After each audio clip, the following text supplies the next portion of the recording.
plays a crucial role in my life.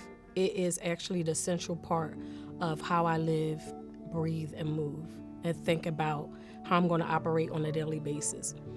Faith is like my stable ground. It keeps me balanced. It keeps me sane. It keeps me informed on how to treat others and how I would like to be treated in return. I think it is imperative to have faith in my life because without it, I think I will be unstable in so many ways.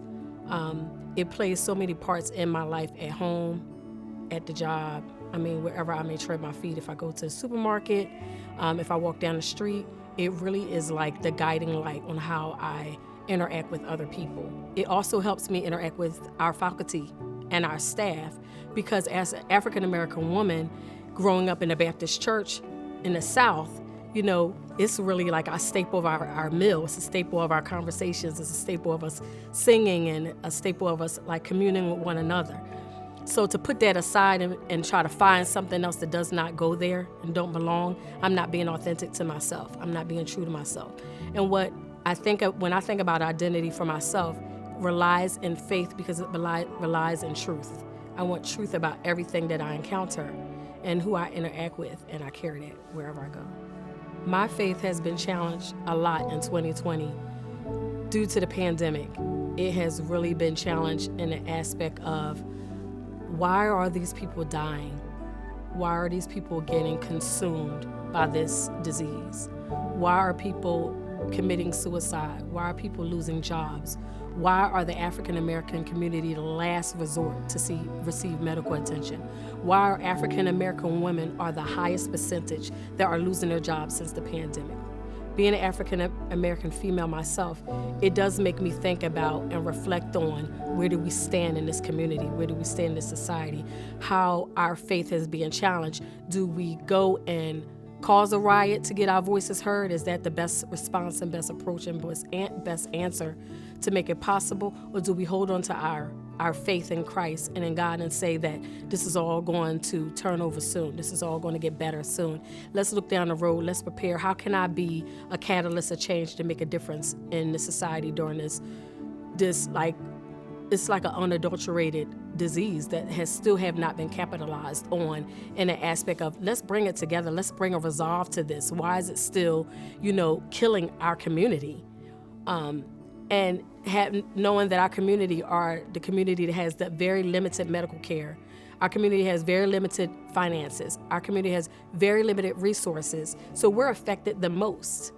And when they have us in hospitals, we're sitting and waiting. We're the last call of our race to be attended to. So it does challenge you. It makes you angry at times. It makes me feel like I want to fight the fight of faith, or do I want to fight the fight of vengeance? Do I want to fight the fight of fighting for my people that we've been fighting historically for decades?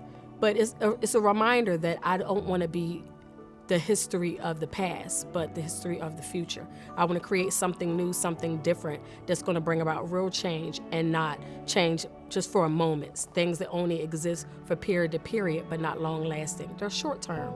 But how can we create long-term change that's going to make a difference in our community and our society, within our homes, within our schools, within our children, within our parents that are watching our kids, that are becoming caretakers, and how are we going to make that change? Well, I feel like and believe that we are the change. And enough with the complaining, fighting, and mumbling and grumbling, but it's time to do something. It's time to set forth some plan and activities in place to make these changes. So I wanted to talk a little bit about, now that we're going into Black history, I wanted to talk about how we, tend to have Black history celebrated once a year. And try to fit so much in a short period of time that sometimes it gets missed. It gets overseen. Nobody really only pays attention to it within that 1 month period, and then after it's over, it's never really talked about any further. But how can we extend it on when it's an ever-teaching story that it's not just in school that we're learning about Black history, but we're learning that we are the history. So at times when I sit down and think about Black history, I think about I'm Black history, me. Me, I'm the Black history. I represent Black history for the future. And it's not going to be dictated by the past, but I'm going to be educated by the past on what steps I need to make the future a different history. So my hair, I'm the Black history. I'm strong, I'm Black history, right? I'm fearless, I'm Black history. You know, I'm beautiful, I feel like I'm Black history. We are Black history. All of us are Black history, and we make that statement and we make that mantra so that it can continue from January to December and not just in February.